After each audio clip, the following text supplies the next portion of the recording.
Assalamualaikum anak-anak, kembali lagi dengan Bu Eka pada kelas kali ini. Pada kesempatan kali ini, kita akan belajar materi rasio atau perbandingan dengan cara yang menyenangkan tentunya. Selamat belajar anak-anak. Namun sebelum belajar, yuk kita siapkan seluruh keperluan untuk belajar, agar nantinya kita dapat belajar dengan baik. Wah, ternyata banyak buku yang harus disiapkan ya. Ada buku materi dan juga buku tulis. Kira-kira berapa perbandingan dari buku materi dan buku tulis yang disediakan ya? Untuk mencarinya, mari kita tuliskan terlebih dahulu jumlah dari masing-masing buku. Diketahui bahwa banyak buku materi adalah 6 buku dan juga banyak buku tulis adalah 2 buku. Maka kita bisa tuliskan jumlah buku materi dibandingkan jumlah buku tulis adalah 6 dibanding 2. 6 dan 2 dapat kita bagi atau kita sederhanakan dengan cara membaginya dengan 2. Maka didapatkan 3 dibanding 1. Maka kesimpulan dari perbandingan antara buku materi dan juga buku tulis adalah 3 dibanding 1. Supaya lebih paham, kita beralih ke contoh selanjutnya. Suatu hari, Didi ingin pergi ke Candi Borobudur bersama teman-temannya.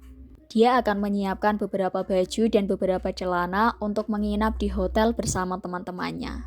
Totalnya, Didi membawa sebanyak 4 kg baju dan juga 2 kg celana di dalam kopernya.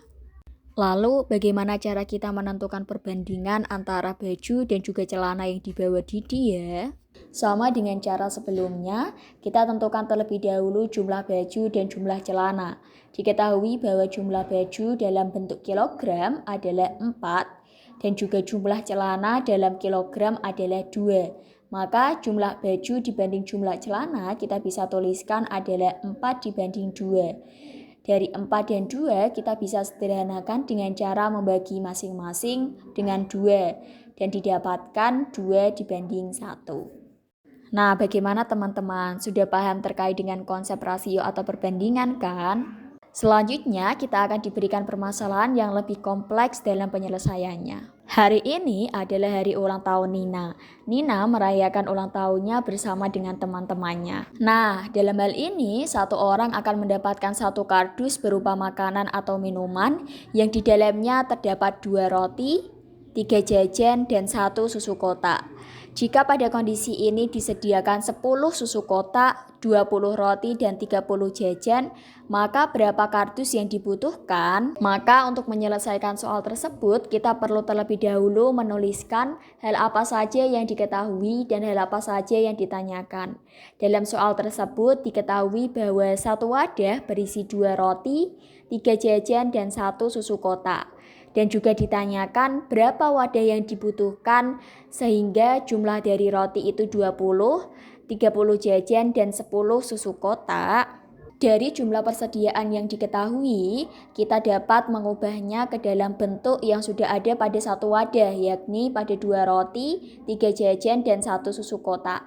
Maka bentuknya akan menjadi K wadah sama dengan 2 dikali 10 roti, ditambah 3 dikali 10 jajan, ditambah 1 dikali 10 susu kotak. Maka karena dari ketiganya terdapat 10, kita bisa keluarkan menjadi K wadah sama dengan 10 dikali 2 roti, ditambah 3 jajan, ditambah 1 susu kotak. Untuk ke step selanjutnya, kita misalkan dalam satu wadah tersebut yang berisi 2 roti ditambah 3 jajan ditambah 1 susu kotak dengan X.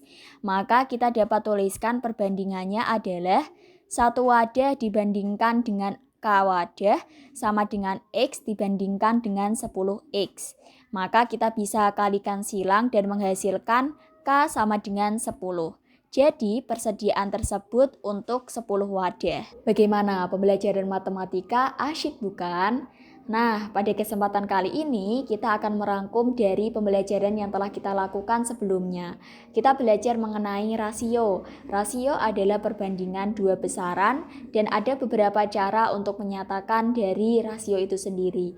Yang pertama, kita bisa menggunakan seperti pecahan A per B Yang kedua, kita bisa menggunakan seperti tanda bagi. Kita bisa menghubungkan antara bilangan satu dan juga bilangan kedua dengan tanda bagi. Dan yang ketiga adalah dengan menggunakan kata dari atau dipisahkan dengan kata dari. Sampai jumpa di pertemuan dan pelajaran selanjutnya, teman-teman.